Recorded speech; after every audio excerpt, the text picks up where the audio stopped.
Your teeth are alive. Well, because I heard the Dora movie was good. Why would I watch that? Why did we go there? Yeah, why did you freaking go there? In the greatest grandma mistake of all time. Someone went into the toilet, and there were 2 dice sitting in the bottom of the toilet. Welcome to Born in the 80s, episode 505. I'm your host, John_Janger, joined by We're talking Mormons. joined by my co-host, Matt Haig. And TJ repeating push to talk May. All right. So let's just recap. We were talking about the Culver's root beer that I have. Okay, Matt's drinking Culver's root beer. TJ, what are you drinking? Water from the tap. I'm drinking white. Like in the toilet? I'm drinking white peach oolong tea Pepsi, Chinese Pepsi, that I got at the mall in Rockford. Also, I have braces, and I talked a whole bunch about them, and we're going to not have that in the podcast because I forgot to hit record. Not the first time. Braces are not fun to have, but they're not that bad. And in the long run, not having my teeth hitting each other and chipping away at each other is probably better. Yeah, and you're probably better off not hearing all of John's horrifying tooth biology talk. Yeah. Your teeth are alive. Anyway, so when one of your teeth dies, they'll pull it out and then they'll glue it back into the socket. Yeah, they'll paint it white first. And they have to paint it because it will discolor. Teeth suck. Yeah. That's what getting a root canal does as well. It kills your tooth because they have to, because it's infected. Because the root's already fucked. Yeah, it's dead already, basically. It's just if you don't get it, it'll get worse and spread to other teeth. Anyway, teeth suck again. There's special luxury bones that you have to pay a different insurance for because we live in a country that is great. Yeah. Apparently, upselling is becoming a huge problem with dentistry. Yeah, that's probably what happened to me. Oh yeah. They're like, you should unnecessary coatings and like replacing fillings that don't really need to be replaced. Yeah, there's what do you call it? What is this called? This is late stage capitalism. It's come for the dentist. They can't make increasing money off of just giving you normal service. They have to add on more because the number has to go up every year or else they aren't able. Because I'm assuming most dentists are bought by giant companies that own multiple dentists and things. And so they've all now probably are owned by a private equity company that's like, we need those numbers to go up. So yeah, and like you could just buy a practice. Yeah. Like there's a really infamous Wisconsin dentist that bought a practice. Mm-hmm. It was Jackson Family Dentistry, but he would like take x-rays of your teeth and then fuck your teeth up and take another x-ray and send that one to the insurance company and be like, hey, look all the work I had to do. And yeah. Wow. Season 2 of Dr. Death. Well, look that up. Anyway, dentistry. But I guess I didn't talk a lot about the flavor of this. It's very good. Like I said earlier before I didn't record, this tastes like a Arizona peach iced tea and Pepsi like mixed. It's very good, very pleasant. I like both of those things a lot. So John's been printing oats. It looks like. Yeah, 3D printing oats. Unfortunately, my 3D printer is on the desk with all the stuff on it, so stuff just gets put on it instead of things being 3D printed on it. Yeah. Those oats go to my mealworms that feed my ants over there. You can see, look at that little takeout container. That's mealworms. That's all of my Blu-rays that I'm ripping to my Plex server. So I bought loads of Blu-rays as well recently because they were on sale for $6 a Blu-ray. So I need to start going through my ISOs and converting those to files that my a jellyfin will like. Yeah. Have you been using that? I haven't yet because I don't have access to the computer that has all my stuff right now. And once I do, then I need to kind of work on, like, I set it up and I have like all of my old like AMVs and all the other stuff that's already in a format that they can be in, and I can access them. I just haven't yet. And they're not organized. I need to go through that, and then I do want to set up different accounts for everybody. So once, like, let's say someone starts a series, they can keep track of where they're at, and it doesn't affect everyone else. Yeah. Yeah, I want to look into that, but I just haven't had a chance to yet. I mean, the basic setup is pretty simple. It's not too hard to deal with. It's just a lot of my files I kept in ISO mode so I could rip them as just straight DVDs. Now I kind of want to go through it and do it in the way that reminds me so much servers like. of like so much of my old video library is like DVDs that are encoded in such a shitty quality because they need to be 699 megabytes. Because we all know that a CD holds 700 megabytes. Anyway, that's so lame. Surely no one will ever need more than 1080p. Yeah. Oh, I know. And then 4K is like, I don't have room for 4K, but I'm looking into other things now so now I'm looking at like getting a mini PC to run my Plex server off of, so I'm not running it off my gaming PC. Does it really need all that? Like, could you do a Raspberry Pi or something? You could, but the problem with a Raspberry Pi is it's not actively cooled, and like you could probably run a server with one concurrent stream, pretty easily at 1080p. But like it's like the expandability of it's not so good. But like here's the thing, you can get cheap ass mini PCs. Like all you really need to run a Plex server is like probably like an 8 series Intel, like so like what are they on, 13 now? So that's 13 or 14 they're on now, so that's like 6 years old. And you want like at least 4 gigs or 8 gigs of RAM is pretty good. You don't need a video card. Not really, because the CPU does almost all the transcoding when you need it. So it's not, you can get like a Dell Optiplex, like, you know what I mean? Like an old work computer that someone's selling, and a lot of them, people are selling them on eBay for like $150. You could probably get a cheaper one on Facebook Marketplace, stuff like that. So, and those are nice because they draw so little power. The other way you could do it too is just buy a Mac Mini, which I thought about, because then I could have a Mac computer, and a Mac Mini is like $400 if you get like a refurb one, or $500 for the cheaper one, which is all you really need. And that's got an M2 chip in it, which can run pretty much anything. I think they might come with 16 gigs of RAM. They're a really nice little computer. So that'd be nice too, but I haven't decided yet. I'm just going to keep running it off my gaming PC, which is always on anyway, but power-wise, it would make sense to have it on a different thing. Especially because if someone was streaming off of it while I was playing something, it would eat away at my CPU a bit, But that's only for transcoding. If it's playing natively on the TV or whatever device you're playing it on, it doesn't need to really use any power, so it just depends. But then again, I'm the only one who uses my Plex server, so maybe my wife might be watching a video.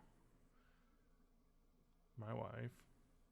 Your wife. Thank you. Sorry. No, it's fine. It's fine. No, but like Plex is kind of like already starting to shitify, so Jellyfin's something cool. So it'll be good for a couple weeks, couple months maybe. I think Jellyfin's open source. I don't remember. It is. That's cool. I'm just looking at someone that's complaining about. Oh, people are complaining about how Plex is no longer allowing people to host servers off-site.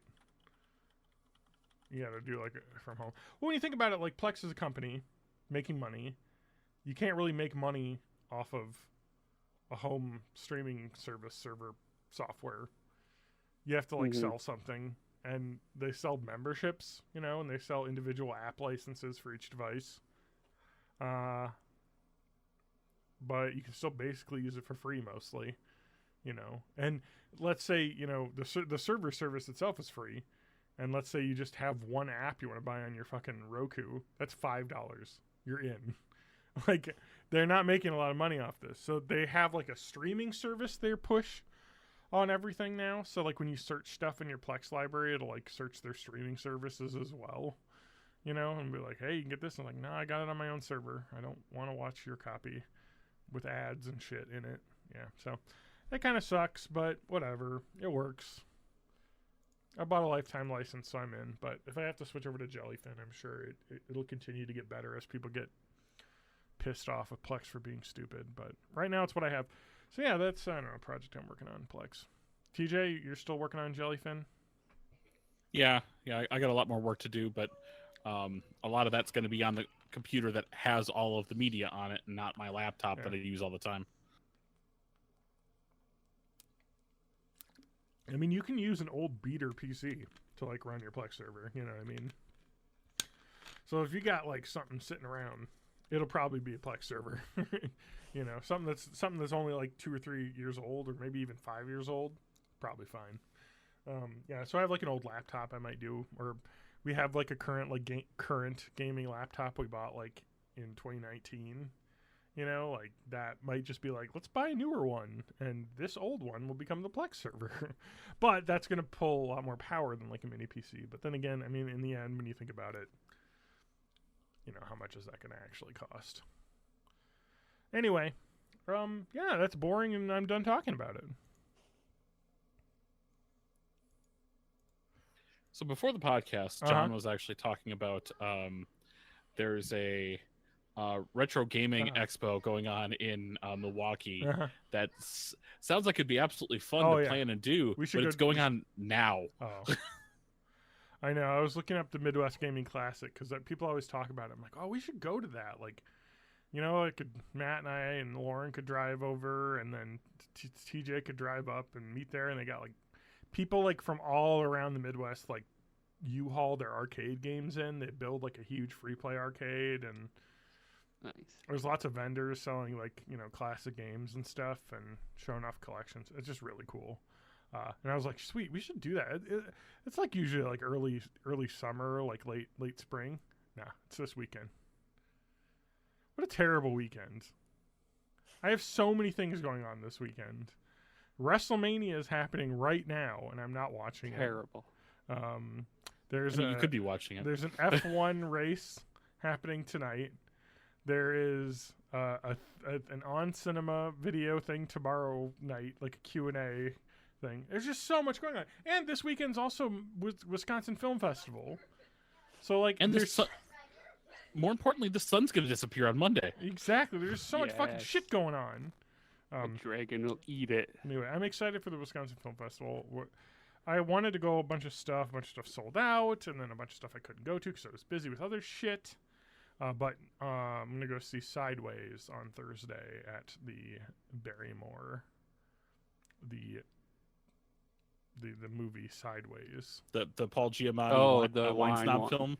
Yes, the wine snob film. But the director will be there, Alexander Payne, who is probably my favorite director of all time. So Are you going to ask him what his favorite kind of wine is? No, but I'm going to talk to him a ton about how awesome Downsizing is. Oh, I've never seen that. I talked about it on the podcast a whole lot in the past about how I think that it gets a bad rep. Although, objectively, it has a lot of problems. There's a lot I like about it. But I think it's more because I like sci-fi, like thought experiments, and that's very much what the movie is. Which I think a lot of audiences just couldn't handle. Which makes sense, because it's, kind of a dense topic. But then again, I like dense sci-fi stuff, so. All right. So I'm looking forward to that. What about you, Matt? What have you been up to? All systems are operational.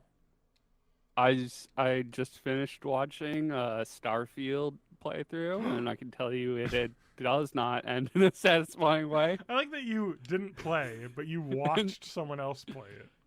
Yeah, but it's miniature nerd adds a lot of entertainment to the No, playthrough. I get it. I have done the same for many games, watching with other content creators, definitely. But I just think it's funny that that's kind of like maybe the preferred way to watch Starfield. Yeah, it definitely was. Because Starfield- there's like, Yeah. I'm not gonna. I hope I'm not ruining anybody's impression of Bethesda, but there's a lot of nothing in that game. There's a lot of a Yeah. planet, and it's got like a one tiny little city. Yeah, one. And I guess I objective on realized it. I'm also watching Skyrim playthrough from the same guy, and I realized that Bethesda can't do like big cities, but that works in Fallout because it's the apocalypse, and it works in Skyrim because it's like Yeah. medieval. Mm-hmm. But if they try to do that in anything else without like a huge justification like that, they just can't do it. Because in Starfield, the capital city is like the size smaller than the small town I'm in right now. Yeah. It's ridiculous. Well, you can only go to small parts of the capital city. Yeah. I mean, yeah, but you're right. It kind of ruins the sense of scale when it's like this capital city is the same size as a bunch of other cities in the game that are objectively way smaller.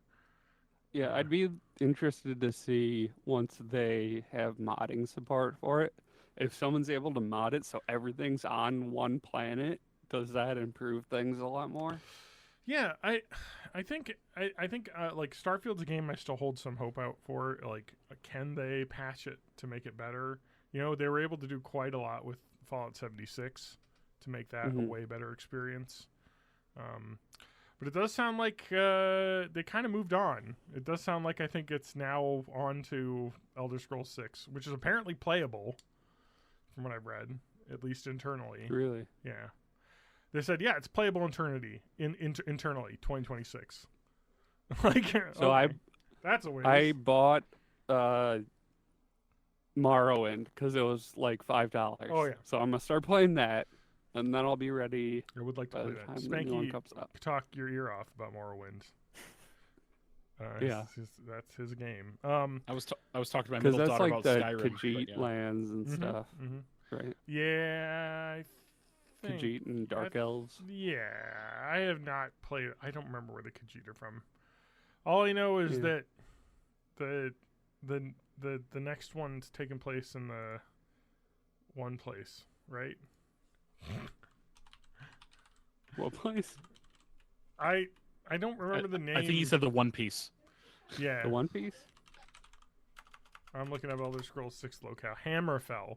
I wanted to say Hammerfall, which is a town in World of Warcraft, but it's Hammerfell. No, and it's not confirmed. It says maybe set in Hammerfell. But somebody it's basically what's been rumored, that it's Hammerfell. And I don't think that's probably not true. Anywhere, it could be a lot of cool places. Hammerfell's like next to Skyrim. I was talking to my middle daughter about Skyrim just a couple days ago, and now I've got the itch to go back into Skyrim VR. Now, Nice. again, I've never played Skyrim. I've only played VR, which is the full game, but it's intense. It's a game you have to play in little spurts because it just becomes too much. I mean, it makes sense that it would be there too because that's the home of the Red Guards, and they've kind of done everywhere else. You know, they did Skyrim, like the Nords. They did Oblivion, which was like the Imperial, like Breton, like stuff. And they did Morrowind, which is the like elves and whatever. So yeah, I mean, it would make sense. Because where's Daggerfall? I think that's south. God damn, the lore. I think Daggerfall is Hammerfell. The Daggerfall games are ridiculously hard. Yeah, Daggerfall is, I think, in Hammerfell. I did play. So speaking of that, you can play that. Daggerfall Unity. So somebody made Daggerfall in Unity. So if you buy Daggerfall yeah. on like Steam, you can patch it to like work in the Unity engine, which like adds like modern 3D to it, which makes it like just look a lot better and crisper. So I started playing it. You're right, it's fucking impossible difficulty. Yeah. But you can cheat and just keep your health topped off. All right. Yeah, I watched same I guess YouTuber started a playthrough of that just quick because it was too hard. It's ludicrous. It's kind of cool because like the game is like, here's your quest, go to this town and save this lady. You got 30 days and it takes like a week to walk there, you know, like, and you have to like time things out, and you have to like, there's no like maps that show you where everything is. You have to like talk to people and they're like, go west. So it feels very old school, but I think it's a little bit, I was 11 when it came out, so I didn't play it when it came out. And I guess my first like open world RPG was probably like Oblivion. So it's a little bit too a little bit too old school for me. Yeah.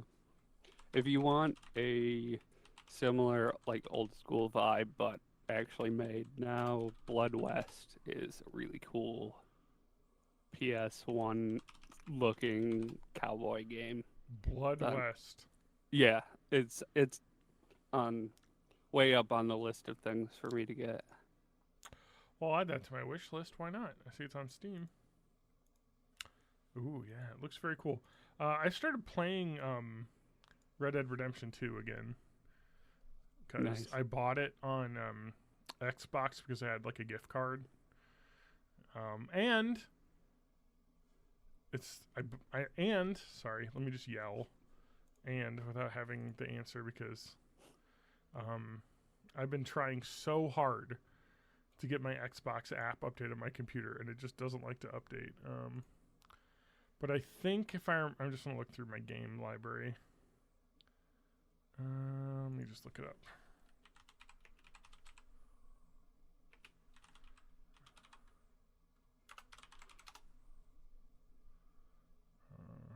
Okay. I guess not. I thought Xbox is like so annoying. Like I like it a lot. I really like how much they have stuff, but like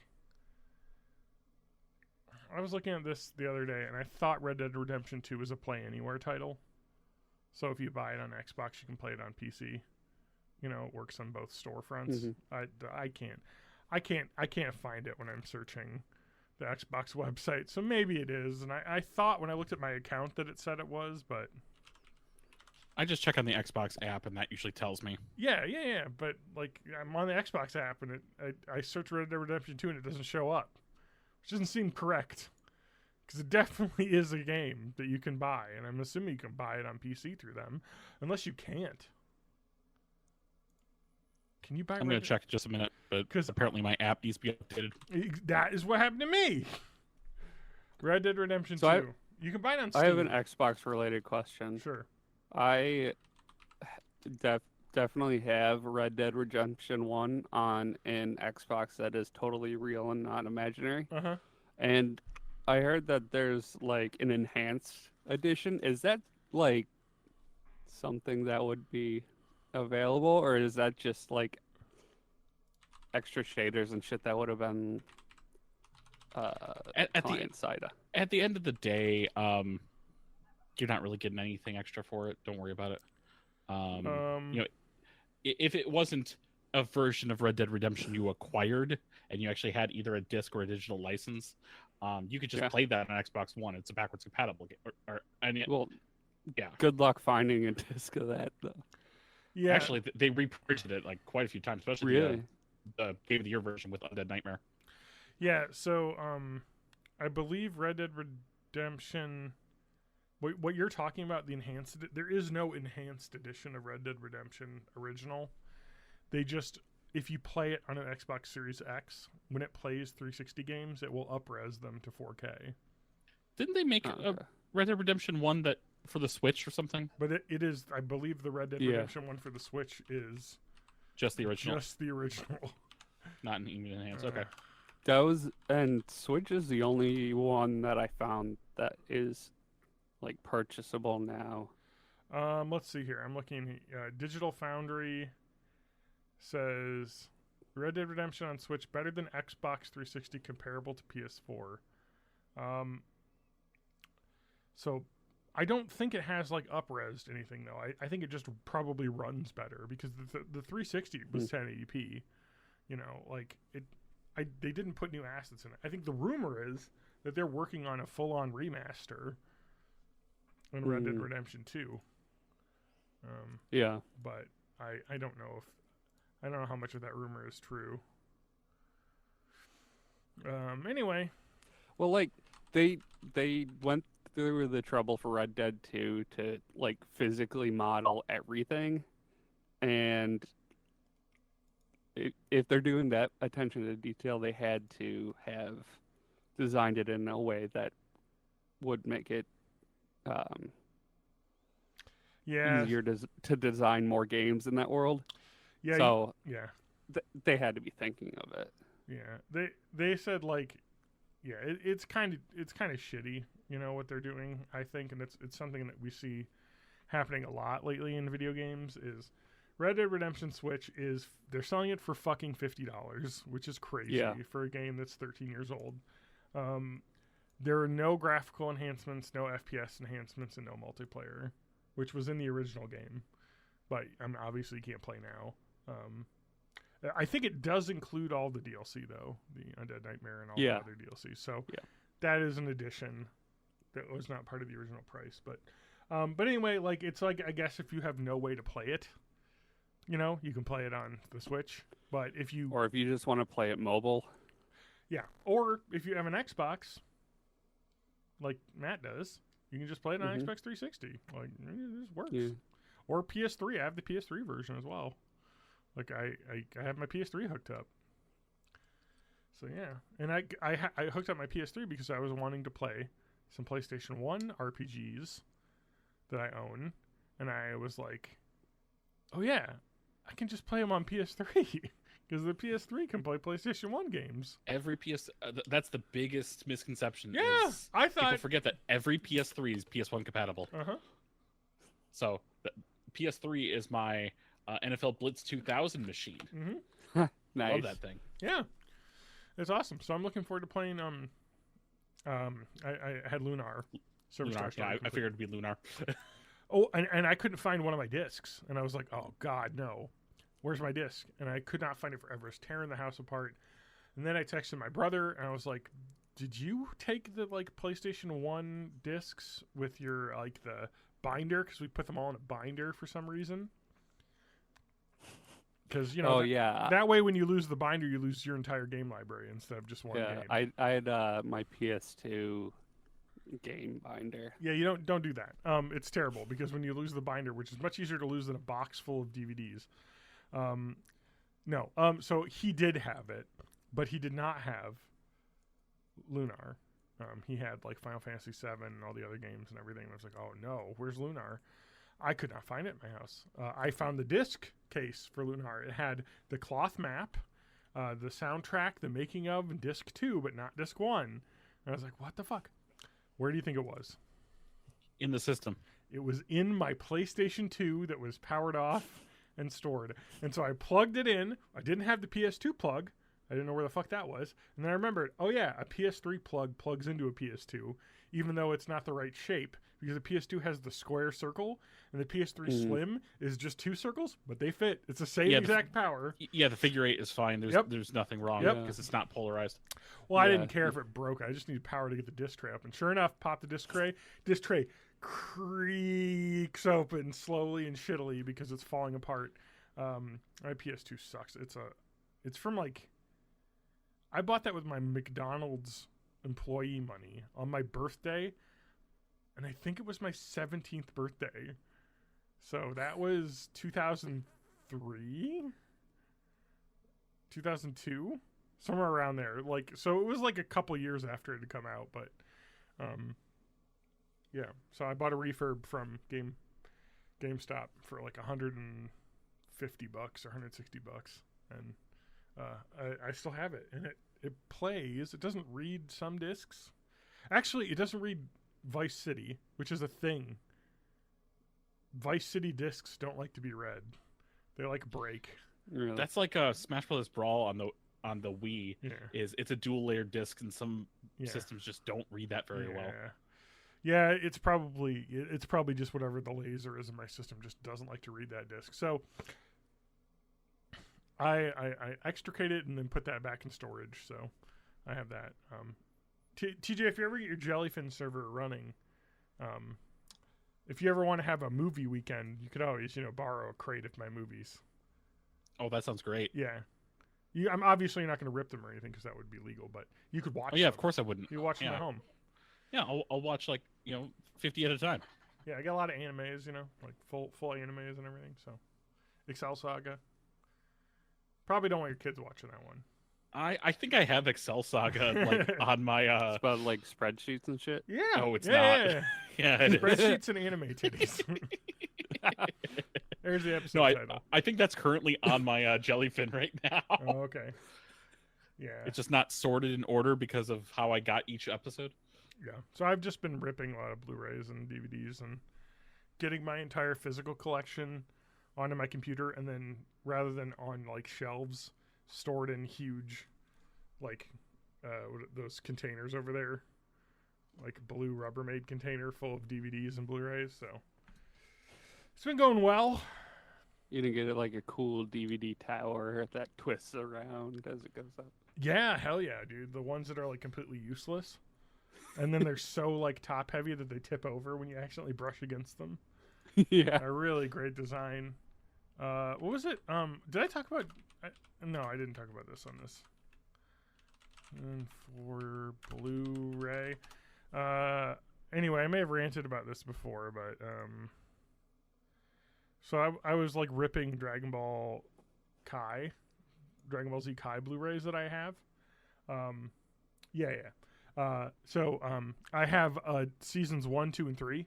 I didn't have 4. I went to look on Amazon, and season 4's Blu-ray is $300 used because they just decided not print that many of them. It's like when they have like a shiny card. This is the shiny Blu-ray of the series. So yeah, it's fucking ridiculous, and there's no other way to get it in HD, obviously, because you can't like stream it. You have to like buy a subscription. You can't like buy the seasons on Amazon. I don't think. I didn't look. I mean, I would assume you could because I'm on Amazon and they don't allow me to. They don't like say buy on Prime Video because they usually do that. So yeah, it is the holy grail. Or you can be a Ubisoft quadruple A title and get that season. If you catch my reference. Matt didn't, but TJ did. I did, yeah. Ubisoft called their game Skull and Bones, an online piracy game. Wait, sorry, online pirate simulator. A quadruple A game. So. Oh, yeah. Quadruple A. I'd still rather play Black Flag. Yeah. I'd still rather play Sea of Thieves, and I haven't played much of that. And I'd still rather play just the pirate ship part of Kingdom Hearts 3, which is actually pretty good. Yeah. Yeah. Anyway, so I'm a huge fan of physical media now, and I hope everyone is. I think there's been like a pretty huge backlash publicly now because streaming services are basically like. I was looking through like Netflix. I was like, there's no fucking movies on here anymore. Everything on Netflix is like a Netflix owned thing now. I'm like, okay, like, because we're like thinking about movies to watch, and I was like, I want to watch a movie. And so the movie we watched yesterday, which was my pick, because we alternate who gets to pick what movie. And we watched the Robert Altman 1971 Western, McCabe and Mrs. Miller, which I wanted to watch for a long time. Not on any streaming service, so obviously couldn't do that. I bought the 4K Blu-ray Criterion Collection edition from Amazon, so it's the only 4K Blu-ray I own. But I have that now, and it was $28 for the 4K Blu-ray and regular Blu-ray.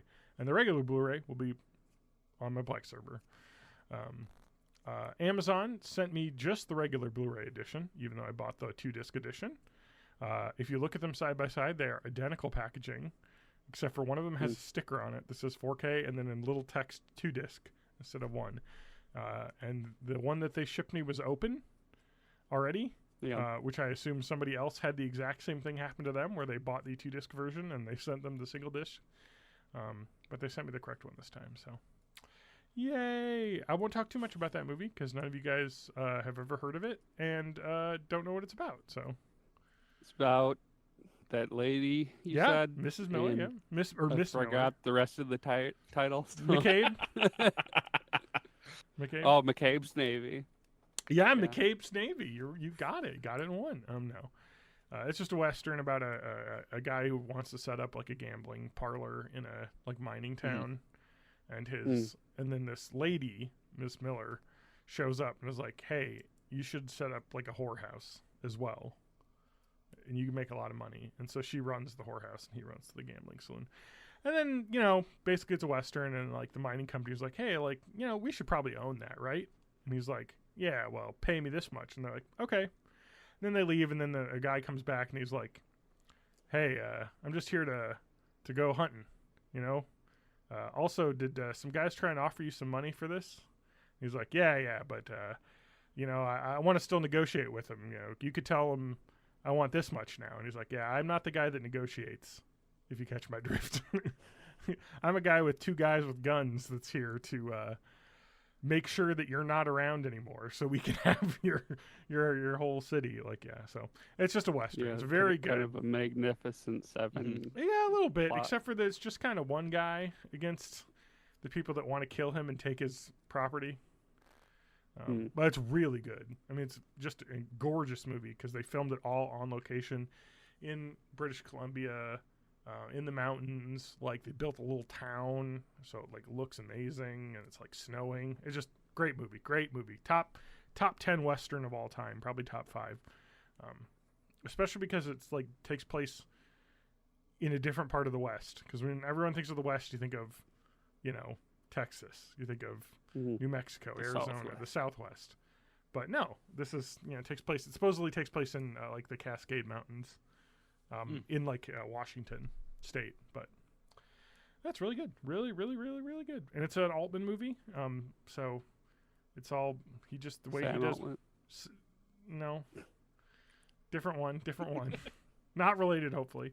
Robert Altman does, I know he did MASH, was the movie he did before this. It's a lot of overlapping dialogue, and like it's kind of like a hangout movie because there's a bunch of people living in a town. I don't know. It's just really awesome.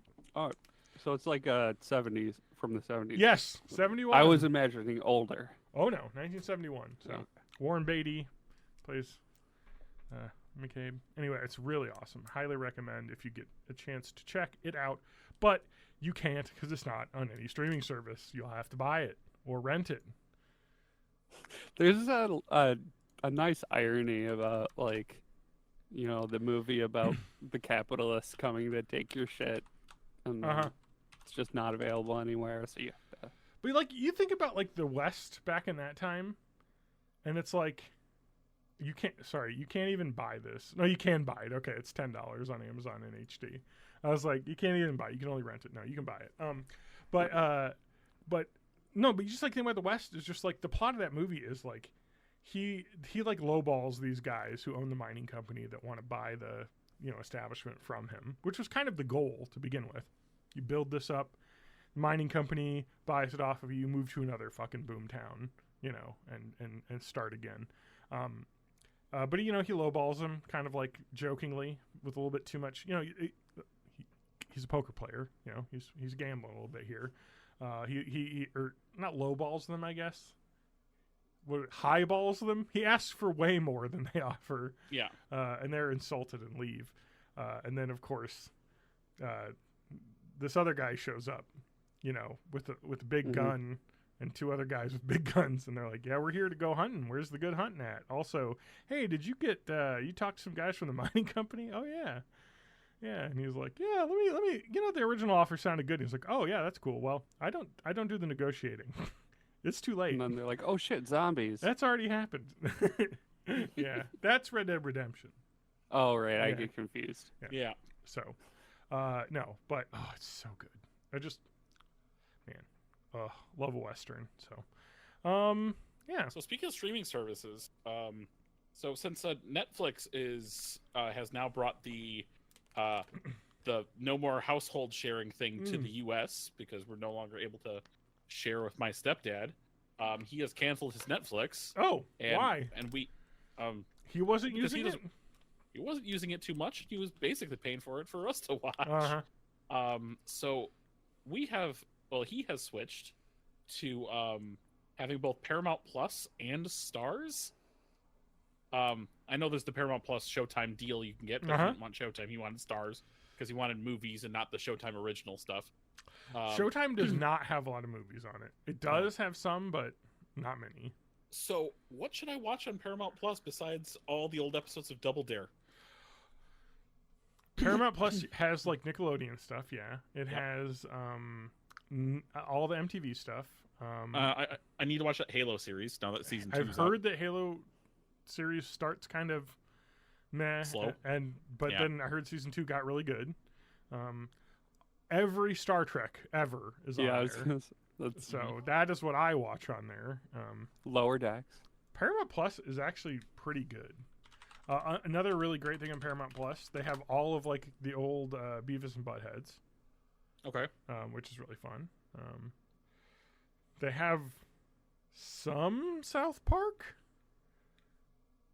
I'm not suggesting you watch it. I just wanted to bring it up because of the insane legal situation that South Park is in.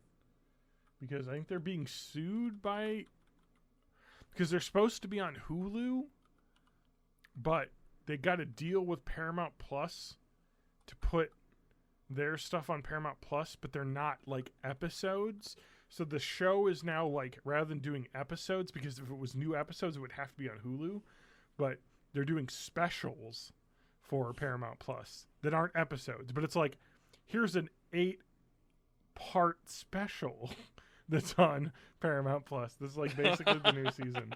It's kind of crazy. Like I don't know if they're being sued or not, but they're like definitely like finagling their way around not like being with like whatever. So I think Comedy Central's on Hulu, that whole thing. So yeah, I'm just trying to sign into Paramount Plus and see what's on there. I think the Paramount Sonic Plus movies on has, there. Real Monsters. Yeah, they got all the cool old Nick stuff on there. They got like tons of it, which is nice. I think I saw like when I was on there, they have the old really bad like Adventures of Super Mario Bros. 3 cartoon. Very possible. They got loads of shit on there though, so it's actually a really good streaming service because they have a large content. Now, I'm just looking through a list, and all of the Nickelodeon stuff is. I know they have Nickelodeon's Doug. Does Disney Plus have Disney's Doug? I believe it does. Okay. I only ever watched Nickelodeon's Doug. I did watch a little bit of the start when they moved to Saturday mornings on ABC for Disney, and I've never watched Doug's Big Movie. I've just attempted to play the really bad Game Boy Color game of Doug's Big Movie. Yeah, the only problem with Paramount Plus is the streaming app kind of sucks like huge butt. I saw Legend of Korra on there. Yeah, I guess they got Nick stuff. Yeah, Legends of the Hidden Temple. Avatar. Yep, I know that's there. Like the 1993. I never watched the movie yet. Anyone watch the Legend of the Hidden Temple movie? Was it good? Why would I watch that? Well, because I heard the Dora movie was good. Why would I watch that?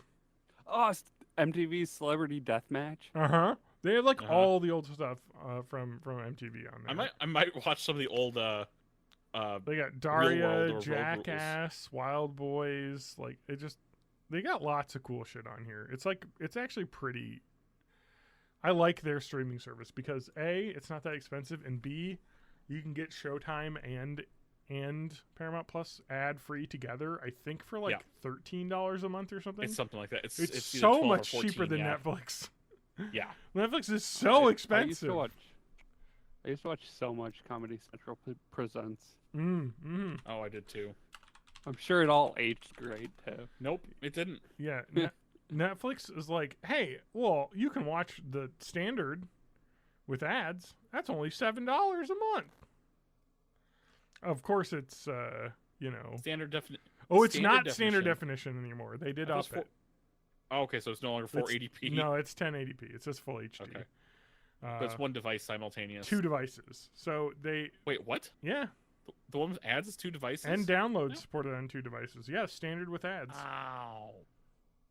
So they raised prices, but they upped the bottom a little bit.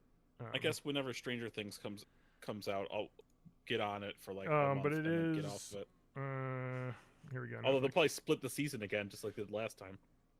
Okay. Standard with ads, $7 a month, but it does do HD and 2 devices and download on 2 devices, so you can. That's nice. Standard is $16 a month, which is what we have. So I guess it's not that bad. I thought it was closer to like $18 a month, but of course, premium is what you need to have 4K streaming, which is $23 a month, which is ludicrous. Mm-hmm. You can, especially for you're not getting much anymore. You can share an account, but it's $8 a month. Yeah, you gotta pay a little so extra. It's half the price of that. Anyway, so it's cheaper to not share the account and have them get the with ads. Correct, but you have to watch ads, which are the worst thing in the entire world. I don't know. I got Tubi. It's fine. No, I can't do ads. No. Tubi is how I watched Battle Royale finally. Well, here's the thing. About a month ago. I can do ads, but I can't do ads in movies. I can't do ads. Fair. In TV shows when they're not set up correctly, where they're not set up during ad breaks, which is the way a lot of these services have implemented it. They've gotten a bit better, but it's like if you got chapter markers, you should be able to set up ad breaks correctly. Like, did you guys finish Invincible season 2? Now that it's all out, I have not watched it. No, I haven't watched any of it. Lauren doesn't watch that, so I have to watch it on my own, and I haven't gotten a chance yet. I heard it was good. Invincible's good. Season 2's okay. Really? Well, I mean, I think I like season 1 better, but it's just me. I thought Sorry, John. We'll just do a watch party together. Oh yeah, let's do an Amazon watch party. Let's do a watch party. God damn. I fucking hate our goddamn world that we live in. Let's raise prices and remove features. Fucking watch party. Yeah, well, guess what? I could just watch it on my TV and stream it to Discord. Oh, I have an actual suggestion. Uh-huh. Ghosts UK. Like they I have heard that's good. Version. The American version, I'm sure, is garbage, but the UK version is just delightful. Mm-hmm. It's a very light comedy. I see. It's about dead people, right? Yep. I see dead people. I can't believe one I of wasn't them recording. is a caveman who built. Oh, and like he had his cave on that spot. Yeah, like that's fun. Worships the moon and stuff.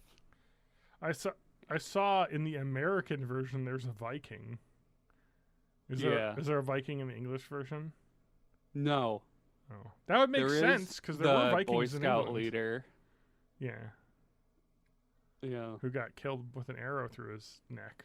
Yeah, but the UK version is so much better because he's got an arrow through his penis. Dopey like UK scout leader. I see. You're just saying British people are funny because they talk funny. And they look funny. Like even if it's well, I mean like if you're casting the show for America, even if it's a bunch of weirdos, like there's still a little bit of they have to look TV appropriate. Yeah. And British TV is just like whatever. They look like they're not we're not casting them on the way they look. We're casting on them the fact that they're really funny comedians. Yeah, and it just I guess the side effect is that it just looks more real, too. It is very true. Oh, Gullah Gullah Island. I saw Gullah Gullah Island. I saw a taping of Gullah Gullah Island when I was in Disney World and Really? Studios or whatever when it was like when they were But Gullah was Nickelodeon. sorry, Universal Studios. Universal, yeah, because makes we went to sense. That Disney would've- and Universal on the same trip. And that was back when That they used to would've blown film my stuff in mind as a Florida. kid. Yeah. Unfortunately, they weren't filming like episodes when I was there because like we did the studio tour. I mean, there were people dressed up, but they were doing like promotional shoots for like Yeah. Yeah. episode covers and stuff, like people posing. And there was the fucking Gullah Gullah guy in his suit like doing like poses with like the cast. And I was like, those are the people from TV. Yeah, I saw the Figure It Out set before it was actually aired on TV. Oh, that's cool. And they kind of Ooh. like talked about this is a show that's going to be coming out at some point during the one. We got that to was do probably 90s, 97. we got to do Double Dare when we were there, like because they had Nice. so like they let you do like Double Dare with like the crowd that's on your tour because Yeah. they are where they film it. So like we have all of the sets and everything, and then they're not filming, so you can use all like the actual like games and stuff. So Yeah. I slimed my dad. Oh, that's cool. Yeah, it was fun. He wore like pants, like big pants, and like a hula hoop pants, and I had to throw Yeah. slime into his pants from like across like a thing, like glob things, like slime balls. It was really fun. It was like a fun thing as a kid to go like wear like as a kid at like 12, 13, like where Nickelodeon's being filmed at stuff. Like Yep. that was really End cool. of all those shows used to be filmed at Nickelodeon Studios on the in Universal. Universal Studios in Florida. Yep. I love that. Remember Wild and Crazy Kids? Yes. I loved that show. Love Wild and Crazy. Nobody Kids. remembers that show. I don't even think that's probably on fucking Paramount Plus. I Matt? didn't see it, but I was looking. Oh, through I pretty quick. remember it. I didn't. I'm not to the W's on my list. Wild That's and good. Crazy Kids. I mean, love they do that have Guts show. and Global Guts. Both of those Yeah. are there. I They I have both the- definitely. I watched a ton of it. I think as a kid, it would have broken my brain to find out Gullah Gullah Island wasn't filmed on an actual island. Yeah. based off of one. Oh my God, these names will take you back. Wild and Crazy Kids, 1990 to 1992. So. Yep.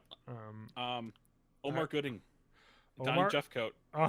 Omar Gooding, Donnie Jeffcoat, and Annette I don't remember the third one. Chavez. I don't see Wild and Crazy Kids, but they definitely have Wild Boys. No. Who was the lady? I said it was so there was Annette Chavez Annette Chavez. Okay. and in the later seasons Jessica Gaines. Okay. But they would have like celebrities on every once in a while, but they had like Human Battleship where like Oh, yep. they would have like a wall and you'd throw stuff over it and see if you could land it on the other people. Like they had some really fun ones where they had like bumper boat lacrosse. It just was like they're doing like games at like a theme park that would be Yeah. like super fun to play as a kid. And I remember they had like go-kart like track stuff. It was like the coolest shit you could imagine doing as a kid. Yeah. So anyway, now Universal Studios is like the Harry Potter resort. Yeah. That's like Yeah. all it is now. Unless I go to And Jurassic Universal Park. Studios. If I go to Universal Studios in California, though, I can go to Super Nintendo World. That's true. Because There's like, a go ahead. cool Bright Sun Films video on the Nickelodeon studio. Yeah, yeah. And Oh, like exploring the abandoned building and shit. I haven't watched that. I love Bright Sun Films, but I haven't watched that one Yeah. yet. So I'll have to check It's a that good out. one. I can't Um, remember if Defunctland has one too, Maybe. but probably. I love Universal Studios Florida. I'm looking Oh, at Little Bear. I'm looking at the map. And I want to see what they have now. It is like a cool, yeah. So, oh yeah, Is the Harry Potter land doing all right these days? yeah. Well, people don't It's give a not like- fuck, man. Oh, Like, people don't give a fuck, and that bothers me a lot. But whatever. Like, I can only do what I can do, and Born in the '80s as a podcast can unequivocally say J.K. Rowling can suck a dick. That's wrong. That's too sexual. Yeah. She can I think suck that's a fucking egg and fall into the ocean and disappear forever on a deserted island where she can't talk horrible shit online anymore. Very much. You guys so. remember Nickelodeon Arcade? Yes, I remember Nick Nick Arcade. Arcade. I love Nick Arcade. So It's if on you there. want to watch these Yep. shows, a lot of them are either on Paramount Plus, or if they're not, like Wild and Crazy Kids, which is super old, all of that shit's like on Internet Archive and on YouTube. Hey Dude and Salute Your Shorts are on there. So Oh, if there's a chance. Mhm. I watched so much Salute Your Shorts I loved, and then Hey Dude, which I was like, I'll watch this. This isn't as good as Salute Your Shorts. Yep, but I used to be like that too, and then I started loving Hey Dude. yeah, If exactly. I remember correctly, it was like a double feature one. Yep, Like Hey yep. Dude followed. Yep. Yeah. Yeah. Oh man, the like Halloween Salute Your Shorts episode still freaks me out a little bit. Oh, that's the thing that they did. Okay, so Universal Islands of Adventure Park is weird. So they that has half of the Wizarding World of Harry Potter, of course, because they want you to pay for 2 park tickets to see all of it.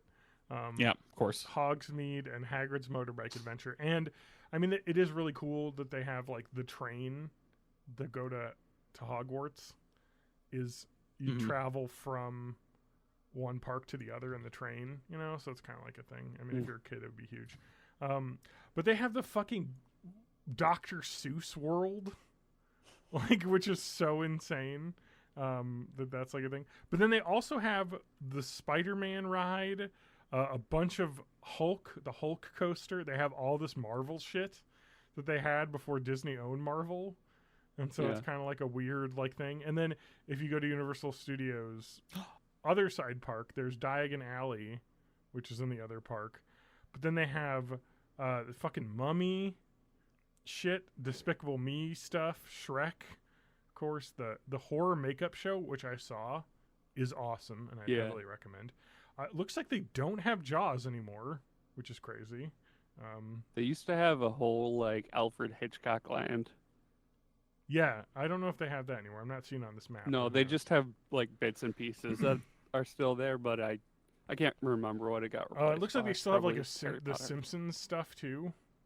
So like it's just hilarious that like this entire theme park, like large chunks of it are now owned by Disney, but eventually I'm sure Disney will just rip all that shit away from them. But right now, Or they're they'll like, just buy Universal Studios. yeah, or no, they'll just something. buy Universal. You know, why not? Let's have one company own everything. That Yeah. seems fair. I'm still bitter about them buying Fox. So Matt, I started from the bottom of the list. And if you want to go as old as I am, I do remember the show very slightly. You Can't Do That on Television? Yeah, I remember that too. I only know it by name. I don't think I ever saw it. They have that? Yeah, it's on there. Yeah. There's a Yeah. couple Wild- Sonic the Hedgehog cartoons. Wild and Crazy Kids is not on there. Yeah. I'm not surprised, but I'm sad. You Can't Do That on Television was, or what did that ran? Alanis Morissette was in that. Yeah, that was 81 to 90. So that was Yeah. like, That is old. I was, 4 or 5 when I would have remembered seeing that. Plus they probably did reruns like into the mid 90s. So I do I remember did not seeing it. know the Stand remake was a Paramount Plus original. I remember hearing about it and then never hearing about it again, and I assumed it was just like shelved because of the pandemic. But no, it was Yeah, That's so You Can't Do That on Television. I think it's like where like Slime came from on Nickelodeon. Yeah, I think so. Because that was like a huge part of that. Yeah, they had a trigger word. I don't know, and you get slime. Yes, Yeah. correct. When anyone said the word, they got slimed, so you'd be waiting the whole But- episode. But at the end of the day, I mean, that was a sketch comedy more than anything else. I got like guaranteed scripted, but they wanted it to look like it was an improv show. Oh yeah, for sure. As a kid, you're like, yeah, this is obvious. Like, oh my god, they didn't know the word. But it's always the celebrity that's on that week that says that word. oh shit, Twin Peaks. Paramount Oh, Plus. no, got a just really Twin cool Peaks. story. They have Twin Peaks: The Return and What Twin was Peaks. what was Paramount Plus going to merge with though? They were like talking about merging with with Peacock, maybe. That seems weird. For Viacom and Yeah, Universal. yeah. Really? Merger with Peacock. Just the services, not the companies. I believe so. Yes. To Okay. create That's one just streaming like service making for both companies. Hulu again. Well, Yeah. guess what? Fucking Disney bought everything that was on Hulu, so now there's just Disney Hulu, and they actually fucking just put almost everything on Hulu on Disney now. Disney Plus. Wait a sec. They have the Real World on here, but they don't have Road Rules? I know. What the hell? I want to watch Road Rules. Yeah, because the challenge is not good enough. I want to watch the original shit. Love the challenge, though. I know it's good, the but old 2000s I like the old Road challenge. Rules. I love the old Road Rules. Because Real World, like, I didn't like Real World. It's like just people fucking sitting around. there's a few seasons I really enjoyed, so I would love to rewatch those. I think first one I watched, I think start to finish, was New Orleans. Yeah, I mean, we watched them in college. Like, everyone would get together in the dorm. Yeah. Around the big TV in the like main area, and we'd watch Real World because I believe the season when I was in college, one of the guys was from UW-Madison that was on it. I think it was Philadelphia.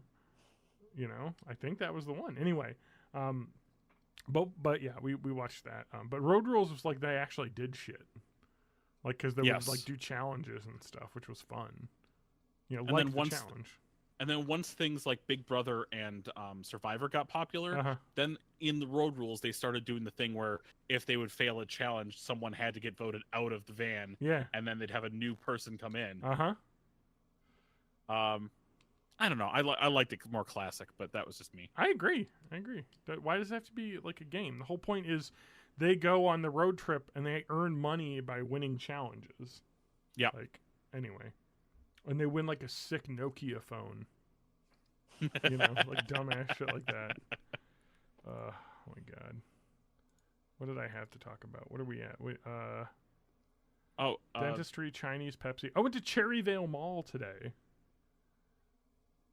In Rockford, Illinois. Why did we go there? Why did you freaking go there? Why did we go to Cherryvale Mall? I don't know, because I mentioned when I was a child going to Cherryvale Mall to do my Boy Scout Pinewood Derby like regionals. It was like because our troop was the Southern Wisconsin, Northern Illinois like troop area. And so I won, our city won. And so I got to go to regionals or whatever there. And that is where I purchased a Virtual Boy console on clearance. Yep. I don't know if I have it anymore because I think my parents sold it to like fucking Best Buy. Just buy a Gen 1 Vive and you can download an emulator. Yeah. Oh, hang on. What was I just wish watching? I had a Virtual Boy, but I don't think they have it anymore. Apparently, there is a good Virtual Boy emulator for 3DS, and you can customize what color it is, and you can use the stereoscopic 3D on the 3DS. Because I wonder how much a Virtual Boy console is going. Oh, Virtual Boy console's not that bad. They're not cheap. The emulated Virtual Boy still does make your eyes bleed, but I'm sure it's much less intense. Because it was like a laser, right? Something. And it was also, because the cheapest lasers were red, it was red. But you can change that color in some of the emulators to make it a lot less intense on the eyes. Oh, I should have done that. It would have made Wario World a lot better. And 3D Tetris. I think those are the only two games I played on that.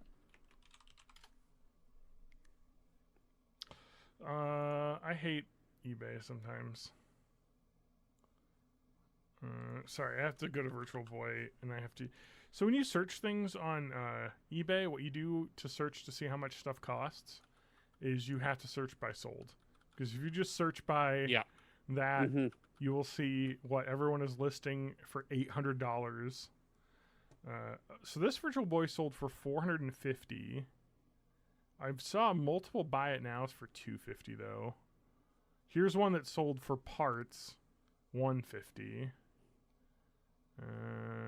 $360 for one that's tested working with a couple games and all the manuals. So you're talking probably around $300 for a Virtual Boy. My Virtual Boy was not fully working. It did work fully, but it did not the stand had broken. Like, it would need to be like fixed. So it was like free from the stand. A mint in box with all the things sold for $800. So they're expensive. They're not worth having because they are not a very good system for one. I mean, if you're a collector, I guess. But like, the games were not like amazing. You know what I mean? Like Nestor's Funky Bowling, you know? Who wants that? Mario Clash. Anyway, that I just wish that I still had it. I don't know. I played Virtual Boy Golf though a load. I fucking loved that game. We talked about this on the podcast years ago. We did. But the music from Virtual Boy Golf is just so fucking good. And we also had Red Alarm, I think. That's like a 3D, like, flying through corridors game. I don't know. Anyway, yeah, I'm watching. Yeah. That was like kind of like a Star Fox game where you're like flying through. Anyway, the system sucked. Like, it was not very good. And like, collectors can get it, and it definitely hurt your eyes. Like, because it's bright red lasers. Like, they're not shining at your eyes exactly, but like, you know how like looking at like a laser dot on the ground just kind of like, it's pretty intense. Like, just staring at those for a while in like a fucking blackout, like, can only see that. Not good for your eyes. Anyway, yeah, so I wish I had a Virtual Boy, but my parents probably sold it, just like how they sold my Apple IIe complete. Oh. Yeah, they were like, oh, this old computer, you don't want it anymore, right? Now, Apple IIes don't sell for a fuckload, but they're not cheap. You know, it's probably worth like $500 working, you know, with the monitor and the like the box. But oh, never mind. This one's only selling for $150 without the monitor, so probably closer to like $200 because people are like, oh, that's they sold 8 billion of those. So yeah. Anyway, yeah, eBay sold listings is what you look for. You can just click that because every time you see the clickbait on Beanie Babies selling for an ass load of money, it is, you can list anything you want on eBay for any price that you want, but you need to have sold. Let's see, Princess Diana Beanie Baby. Let's see what that's going for. My retirement Beanie Baby. Ooh, sold for $10. Oh, wow. Yeah. I think I paid $5 for that when it came out in 1995 or whatever, 97 when she died. Whenever. Wait, you had one of those? Oh, yeah. I've got it at my parents' house. They've got it. Yeah. My mom also bought one of those for some reason. This one sold for 99 cents with $6 shipping. So. God, Beanie Babies. What did I fucking... Basically, they just morphed into Funko Pops. Well, this one sold for $50, but it was Indonesia. So yeah, so that's the thing that like people are like, oh, Beanie Babies sell for what? It's like, yeah, because the collectors, which is nobody, only want like the weird variants because like there were some that were made in Indonesia and some that were made in like Taiwan, and the Taiwan ones are the more popular. Like they made more of them, so they're worth. I had a armadillo one, and I remember looking up like there's the 7-stripe version, and there's the 6-stripe version, and there's the version with the like outline of the shell. And it's just so hilarious to think about like people caring about that now when that was like a decision made at the factory. We're like, oh, the stitcher isn't working. All right, just do 6 stitches then. Yeah. Okay. Like, fuck it. Who cares? And now it's like that's like worth money versus the other one. And when I say worth money, like worth money for a Beanie Baby is like $50. Yep. Like when you see like so like the BuzzFeed clickbait things of like your toys might be worth money now is like no. They look at eBay list ratings. Of course, I cut the tags off of all of mine because I played with them, so they were worthless. Yeah. So like, let's see here. Was it what Lion King VHS? A Black Diamond Lion King VHS. masterpiece collection. You know, you'll see someone list that for like $1,200 or some bullshit. Yeah, they sell Was for that like a $5. diamond on the cover or something? No, Disney calls their fucking they called their like VHS the Black Diamond Masterpiece Collection, and so people are like, ooh, Black Diamond. It's like that they were all that. That was what they had. Like it was just, you know, they sold approximately 40 million copies of Lion King on VHS. So, but Black Diamond isn't. It's a designator of difficulty, not a like no designator of value. Uh-huh. I don't understand. Y'all remember the Disney Vault? Yeah. Yeah, I mean that was Is like their artificial scarcity thing. That can't be a thing that they're still doing, right? Mm-hmm. So what's really funny too is like people will be like, "Hey, you know, like you want to buy like a vinyl Beatles record?" They're cheap as fuck because they sold 8 billion of them. Yep. So it's funny when you like look them up and you're like, "Wow, why are these fucking some of the Beatles albums are more expensive because they had weird versions, like the British LP pressings and stuff. But like if you want Revolver, you know, like stuff like that, you know, $15-20 for vinyl. Probably cheaper than buying a new one. Like You buy have the to 1966 pressing. Collect shit before it's a collectible. Mm-hmm. Like, Yeah. if you had bootleg Hamburg recordings or something, those would be worth something because nobody knew who the Beatles were yet. Exactly. But now it's like, yeah, it's just like these are not expensive. Like, it's just funny because then you'll see stuff. Well, some of them are really expensive. This one sold for $300 because it was the first pressing. With because of course, back in the day before music was just streamed, and fucking Kanye West could release an album and then like 2 days after it come out, just put a different version of the track online. Because that's what he did for, I forget what album that was. I think it was Pablo, Life of Pablo. But like, you know, let me just change this song, you know. But back in the day, it'd be like, oh shit, we like this mix better. Next time you press it, put this version on it. And so now there's like different pressings with slightly different versions of songs on them, which is like such a cool thing. Anyway, I love physical media. Long may it never die. Can I spoil part of a movie for you? Yes. Which movie? Shit. I gotta look up the name because it's such a generic ass name. Leave the World Behind. Sure. It was on Netflix. It was a movie by Sam Ismail, the person who did Mr. Robot. A couple other things too. But it's got starring Julia Roberts and Ethan Hawke. It's about like they're out on like vacation and then like kind of the world ends basically. But like a techno apocalypse, like power goes out, internet goes down, like a bunch of Teslas start crashing into each other because like it's like a hack basically. Well, they already do that. Yeah, I know, but like even more so, like more intentionally. So the internet's down, and the youngest daughter is like binge watching Friends on a tablet, and she can't watch the finale. Was watching the finale, but she can't ever finish watching it because there's no internet anymore. And so that's like a plot point. But spoiler for the ending, they find the monkey comes back. No, spoiler for an ending. They find like a bunker, like in this house, and they have and she opens up and it's just a massive DVD collection, and there's Friends box set in there, so.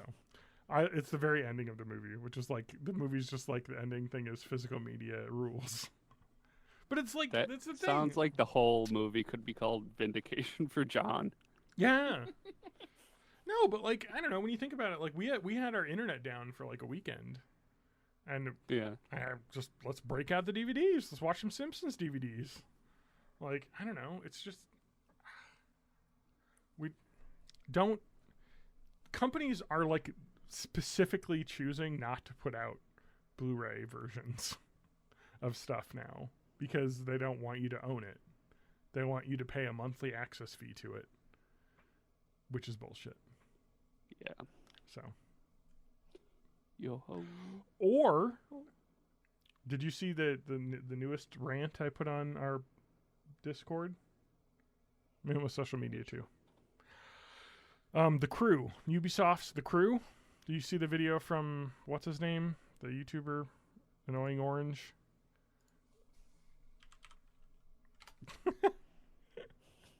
This is a thing that I know I've heard about, but I've cannot forgotten. I cannot use my internet right now because my fucking backup is happening, so my internet's really slow, and I'm streaming.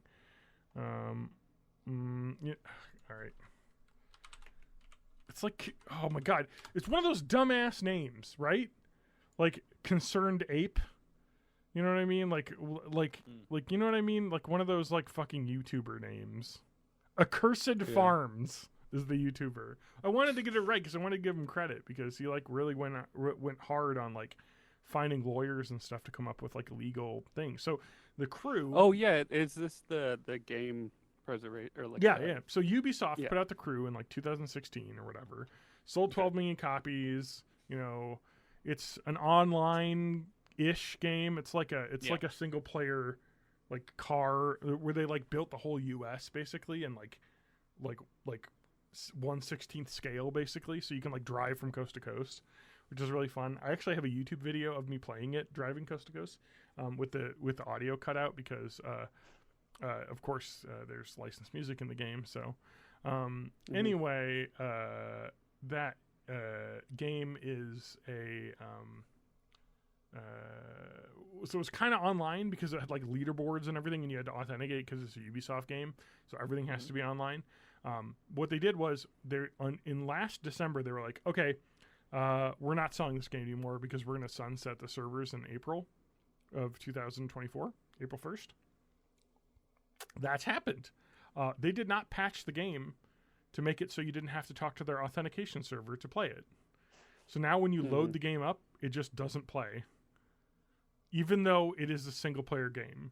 Yeah. And the only online part is that you would see other players driving it around, you know, and it would also not always be other players. It would a lot of times be AI, but with like player tags, you know, to like make it feel like you're playing like an MMO, but it's not really an MMO.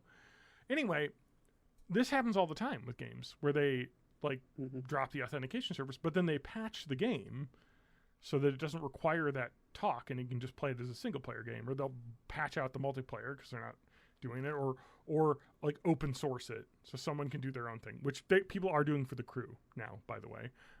They're building like patches now that you can fix the game so it isn't asking for authentication. But it's crazy that they're just like, yeah. And I mean, this guy talks about this. When you think about it, it's like literally Ubisoft coming to your house, grabbing your disc and snapping it in half. That's what they're doing. You cannot play the game now that you paid for, which is crazy to think about. Like, and we're not talking about like some old game on an old system. You could have bought this on Steam November of last year, and now you can't play it. So yeah, he put a whole like video on it. I'll just say watch the Cursed Farms Crew video. And he goes into a lot of things. Not a lot you can do in the U.S. Because the U.S. isn't very good for consumers. But if you did buy a copy, what he talks about is in France, they have a thing called it's called the DGCC. It's like something consumer, whatever, protections. Anyway, but it's French. But Ubisoft is a company headquartered in France. So French laws will apply to this company. So they're basically telling everyone to go to Ubisoft, ask them to allow them to play The Crew because they paid for it. So if you have a copy, you can go on Ubisoft's website and ask for this. And when they say that they shut the servers down, then you go to the DGCC and file a complaint saying, I cannot play this thing that I paid for. This is a French company. Sort your shit out. And they already have lawyers and stuff in the EU that are already looking into it. So it's looking like it's going to be pretty big. And the other vector they're trying is Australia. Apparently already has some precedent in this, where companies are being penalized for basically removing access to stuff that they had sold. So there's a couple of countries. That's interesting because they're never gonna just fix it for one country. So it'd be the country with the strictest laws. Exactly. That's gonna fix it for literally everybody. Yes, exactly. I mean, we've seen this already happen because when the EU mandated that the Apple drop the fucking proprietary charging port and move to USB-C standard, they just decided to do it worldwide because they're like, well, same thing with websites having to increase their cookies. Now you can like opt out of a lot of tracking cookies on websites because the European Union requiring all this stuff. So it's worldwide laws these companies have to abide by. So France can't get away with the fact, this Ubisoft, this French company, can't get away with the fact that you're in America, so we don't have to treat you. We're an international company now, so we have to like abide by international standards. So that's his whole argument is like, yeah, we might be fucked in this, but this is an international country, international game. There's a couple countries that we see having really strong paths towards doing this, and they're hoping that like this will become like a precedent in the industry. And he's not saying you need to support a game forever, but it is when you have a game that can be played single player, it doesn't require like an online community to play. When you delist, when the game goes away, you cannot break it. You have to put out some sort of playable state. Yeah, you have to leave it in a playable state. That's all they're asking for. The game needs to be playable. And companies might skirt around this and say, well, we have one mode that's still playable, shit like that. But it's better than what it is now, which is just the game is done. It's cooked. Or you have to rely on third parties, to mod the game so that you can play it. Which is crazy because, like, I played Test Drive Unlimited, which is very similar to The Crew. Test Drive Unlimited 2 came out in 2011. They destroyed all the authentication servers on that. Guess what happens now when you play it? Just goes right into the game because they patched it to remove the authentication stuff. That's what you have to do as a company. That is the right thing to do. When you close the servers, you remove that because you're not and they stopped selling it. You know what I mean? Like come on, fuck off. God, it's so shitty. Companies shouldn't be there's a whole like list of like, if you go through his website, it's really awesome. It's called like stopkillinggames.com. Because they talk about the EULA that you sign, and the EULA basically just says, I can't sue you, and we have the right to delete this game whenever the fuck we want. And it's like, that's like shit that should be protected, but you're forced to sign it to play the game. You can't play it without signing it. So anyway, it's just dumb shit like that. It shouldn't be legal, but they get away with it because why not? So, but the idea of a international like customer protection thing is sort of interesting. I wonder if that's got to be already a thing with some other industries too. I'm sure, but I don't know about it. I'm sure. And he talks about like this happening with other things. He's like, this isn't for software. This is just for video games. We're just hitting Ubisoft with this because this game sold 12 million copies, and we have a couple countries, especially the one where the company is located in, that could really push them. So we're going to use this as an opportunity to make the entire industry set a precedent for once it's true when they say literally unplayable. It's load it up, it won't let you play. A game that you could play a month ago, not against anyone else, just play the single player story. Can't do it now. Anyway, buy The Crew 2 though. Anyway, I found my old receipt for The Crew on Steam. Yeah. So, anyone else have anything before we get to the old Xanga blog before we end? Yeah, we need at least a couple entry, at least one entry. If not, I think I'll do two. I think. Okay. All right, boys. So last we left John. He was listening to Eminem, talking about fighting because his music is so aggressive. Yep. But I was very sad about my Edgewood buddy, Jiggins, Jordan, not being around. And I think I talked about it. He had dropped out of college after one semester. And then I tanted that I was going to be heading back to my hometown for the weekend. So yes. Untitled, Saturday, 22nd January 2005. This is 19 years old. 19 years old. My blog posts could vote. All right. Back at home in D-Town now. Whew. Roads were shitty as all hell. Luckily, my dad came and picked me up in the Dodge Ram. I slept most of the way home. That must have been a very cute dad moment. Picking up son from college and me sleeping in the car on the way home. Anywho, something really funny happened to me. I was updating my site tothelimit.tripod.com, and to the limit spelled TWO. And after I updated the site, I submitted my website to the Google indexing service. So my site comes up when you Google it. That was a thing you used to have to do, is submit your website to the index. Yep.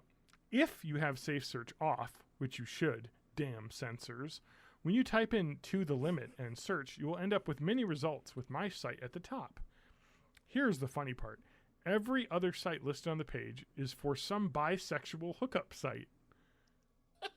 TWO the limit. Yeah, that makes sense. Hilarious. Yep. Try it out. And then we have the comment section. We have Beanbag Chick, who is Amy. A different Amy I will be talking about later, but this one. Wow, someone besides Jordan actually reads my site. Have fun on Xanga. It gets crazy sometimes. Jiggins. Dude, I don't know whether to laugh or cower in fear. See the new Red versus Blue? The object is to see how long you can hold your breath. Under stress, the body will make all the oxygen it ever needs. Sarge. Well, the Warthog only has 3 seats. Some of us had to sit on each other's laps. Simmons 2.0. Man, it's a great episode. Rip in peace, Rooster Teeth. But yes, we used to watch Red versus Blue. So let me read that one. So we know we've read that one. Untitled Sunday, 23 January 2025. Wow, 2005. Hello, fellow listeners / readers. Let's get out of the winter doldrums and think of all the fun things coming up.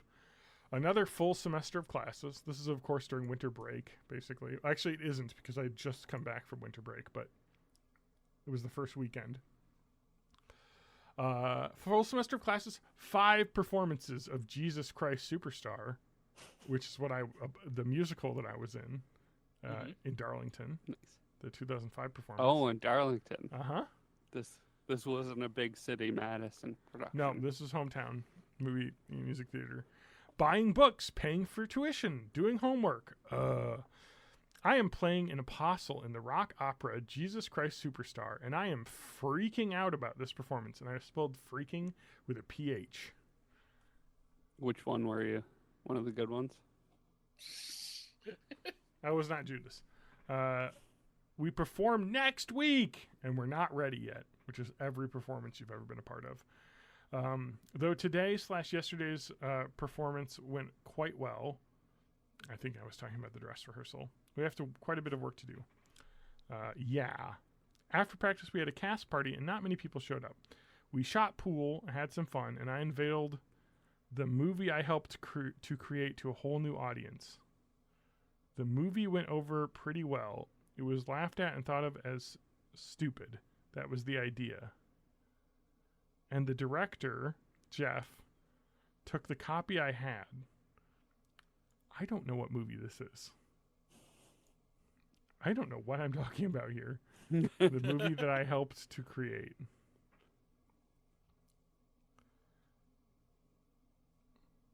What was that? I don't know. Anyway, thanks. There were discussions of the theater group I'm in, the Pop Factory Players, which still produced shows in Darlington, by the way, of doing the musical The Full Monty. I told Jeff to count me out. The Full Monty, of course, being about dudes doing stripping. John only does the 3/4 Monty. Exactly. So that is it. I am tired of him. Good day, y'all. Beanbag Chick, you do realize that the heads people who don't know anything about computers are going to explode trying to get into your site, right? Good job. Lol. Have a good day. So there's that one. I believe she also dropped out of school. That's kind of how college goes, huh? That first semester you get a lot of dropouts. Yeah. I mean, it's tough, I mean, he Jordan's cool. He's on our Discord. He has a pretty normal life. You don't really need a college degree. He works in IT. Anyway, Untitled, Tuesday, 25 January 2005. I hate homework. I hate homework. I hate homework. I hate homework. I hate homework. I hate homework, blah, blah, blah, blah, like 10 times more. Okay, I think you get the picture. I hate doing homework a lot. That whole winter break thingy really screwed up my homework dar. I'm assuming that was like radar. I hate doing this stuff. I had to read about 20 pages and do this worksheet for philosophy. It's not much homework, but I hate it. Ugh. Ugh. But that is enough complaining. I'm still wondering when my books I ordered will come in. Damn, Postal Service, you've made my list. That's okay. They'll get here when they get here, I guess. Well, I can't think of anything else to say. It looks as if Odari is trying to talk to me on AIM. Bye. I know who that is. Me too.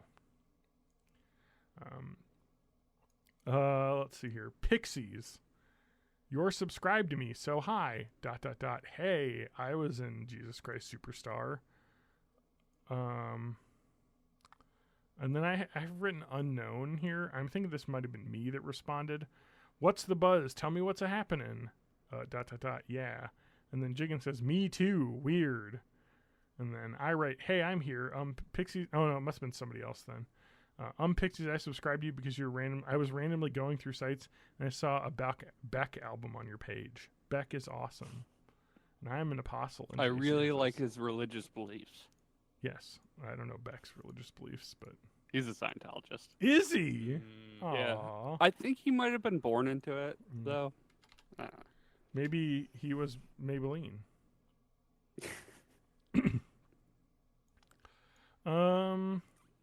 Okay, I got one more here. I got two more here. Let's do two more, because these two go together. Wednesday, 26 January 2005. I was posting fucking daily, by the way. What is up, my bitches? I am doing well. Both my roommates are doing well. I was invited to play Risk by two peoples, so I will write later.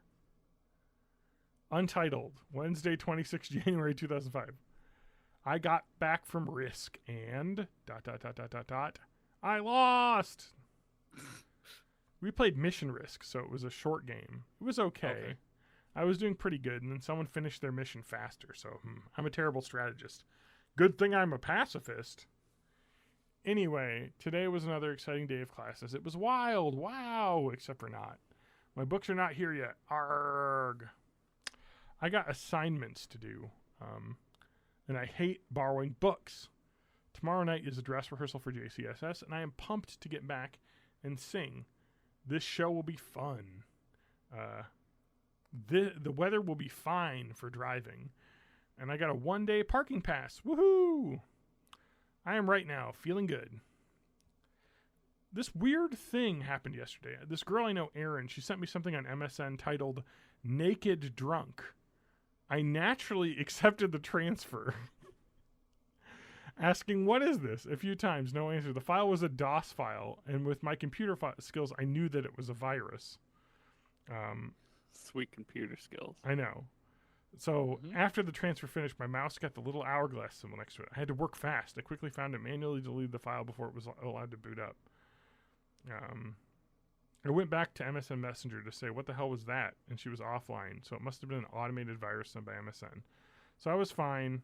I should just probably tell her that she got a virus, so see you later. This is so funny, too, because, like, AIM was literally how people talk to each other in the early 2000s, because we did not have text messaging. There was SMS text messaging in 2005, but nobody fucking used it because you had to use your fucking phone keyboard to type. And it took forever, so everyone just used AIM. And sometimes you had to pay per message too. Exactly. It was like people would text me, and I was mad because it was like that cost me 10 cents. You get charged for incoming text. Not on my plan, but there are definitely plans that did that. I got, I think, 30 incoming texts for free. So, like, I was just like, I would call people when they texted me because I'm like, I can't, I don't want, this is my parents' plan. Anyway, and then Jiggins calls me out. Yes, John, and your mad computer skills. You just wanted to see the naked drunk picture, and you know it. I said, what can I say? And I didn't suspect it was anything bad. It was from Erin. I know her. Yeah, I don't know. That's just funny. So like an old fucking back when viruses used to be like a virus you would send to another computer. Yes. Yeah. Nobody. It's funny that viruses have been shitified to the point where the only targets now are huge companies that they can exploit for money. A regular person is such a small fry, nobody bothers. It's so funny. The idea of a virus that was designed to spread through AIM is very quaint. I know. It's just so funny. Like, anyway. But actually, the other thing is, like, those viruses would spread, but they weren't going to break your computer. They would install, like, search bars in fucking Internet Explorer because they would display ads to you. And so that's how they made money. Is they would just be just another person who signed in getting ads, so they got more ad views. Yeah. All right. No, that's just called using the internet. So that, oh my god, I was gonna say like we could do a week here.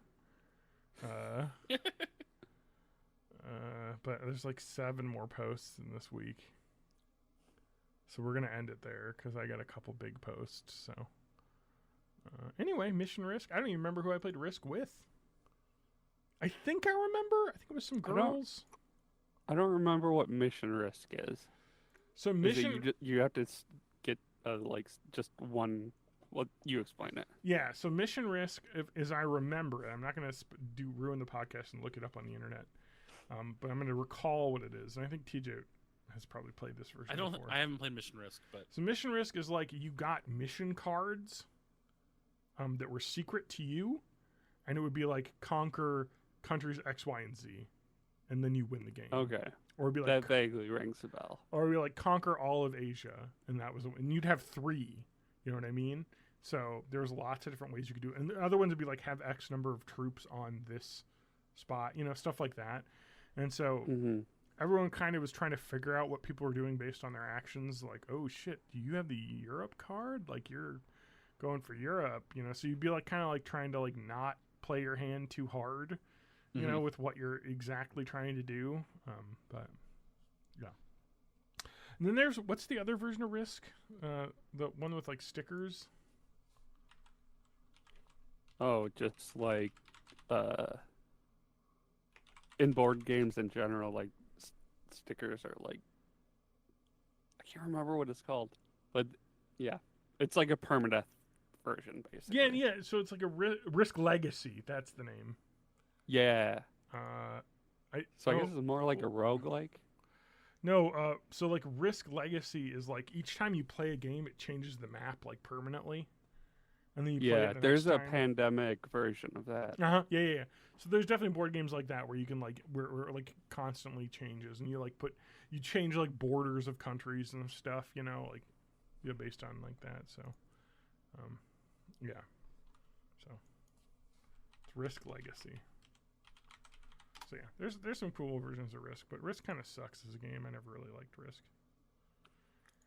I asked for Risk one year for Christmas, and in the greatest grandma mistake of all time, she got me the PlayStation version of Risk, and that was a lot more fun. I never touched the board game after that.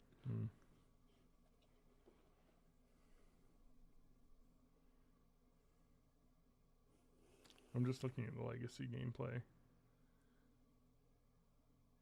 Yeah, like as you progressed the game, like new cards would be available basically. And like there were different like teams. There was like you'd play like one of 5 factions basically. And then as like games you would like update the faction with like extra like abilities and stuff. It was kind of cool idea for a board game. Just making Risk like slightly different because the base Risk game is kind of boring, with just dice rolls and, just being lucky basically. Because like the original version of Risk is like the person wins when they've conquered the entire world. Yeah. Which is like It's lengthy. Its subtitle is a game of global domination. Yeah. Which doesn't really work because when you think about Risk, it's kind of a little bit Candyland because it is a dice roll chance game. Yeah. Because I've definitely played Risk where you can be that one guy, like on fucking like Australia. Yeah, And you you just just- fortify Australia. I'm just You'll be rolling. fine. I just keep rolling sixes, like, and you can't beat me, and it whittles the guy down. You know, like. Anyway, or it could be like that guy from But I fucking think Warhammer. you would get reinforcements based on how many territories you own. That's so true. if you turtled up too much, Yeah. yeah. So it's always a balancing act. But you guys heard about the 40K, the Warhammer cheater? No. What's going on with that? How long ago was it? This was last summer. So there was a guy who was playing Warhammer 40K at a tournament, and he kept like getting to go first on turns, and like that is you just need to roll like a 6 basically on the d6s. Mm-hmm. So he was rolling that a lot to go first, and the guy was like, and he was winning, you know, like going through the tournament, and he fought a guy, and he was like, the guy was like, let's do a dice check. Like, I want the judges to look at your dice. And the guy was like, nah, I'll just forfeit.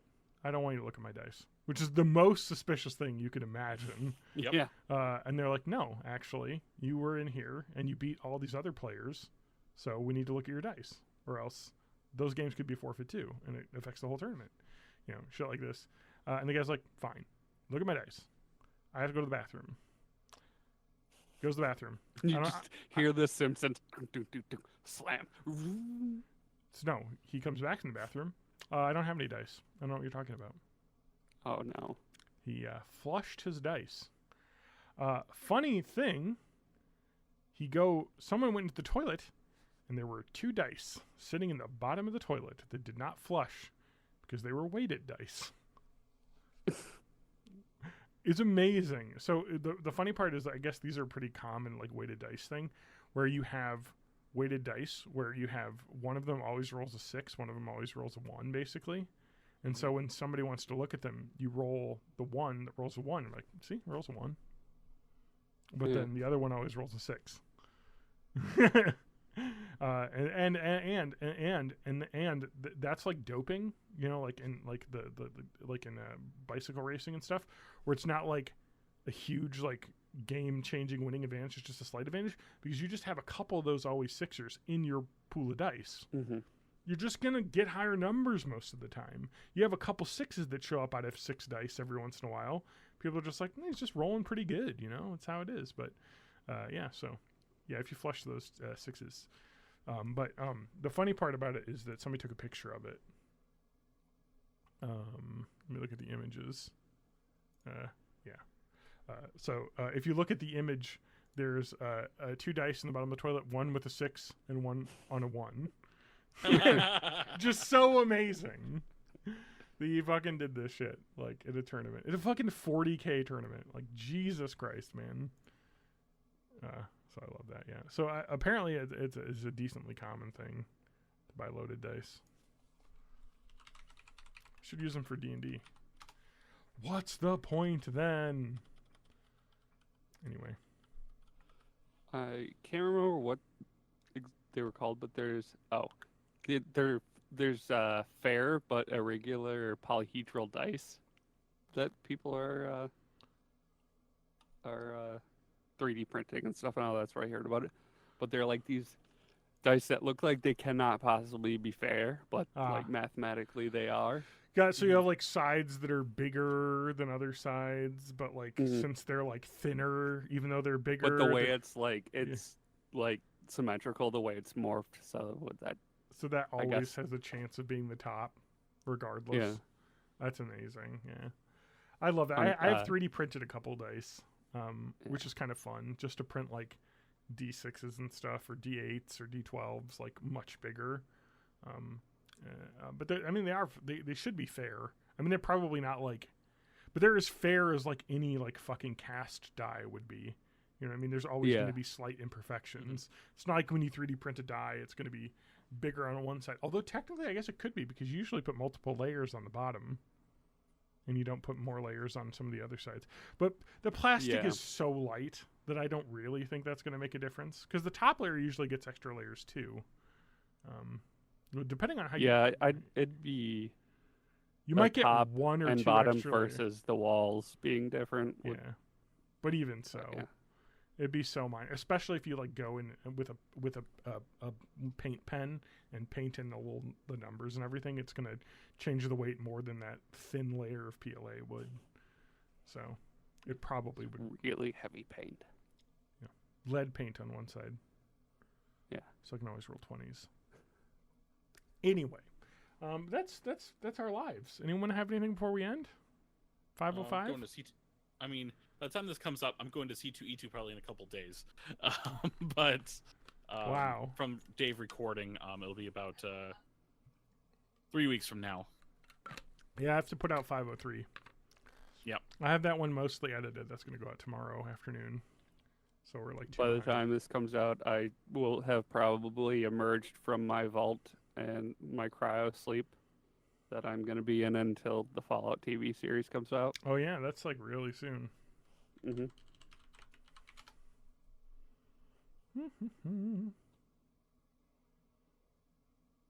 When is that? I'm just looking. Next week, I think. April 11th. Yep. So that'll be next Thursday. Oh, really? They're putting And all the I episodes think out in Amazon one day? releases. Yeah, is that the Amazon way? No, Invincible didn't do Really? that. Ha.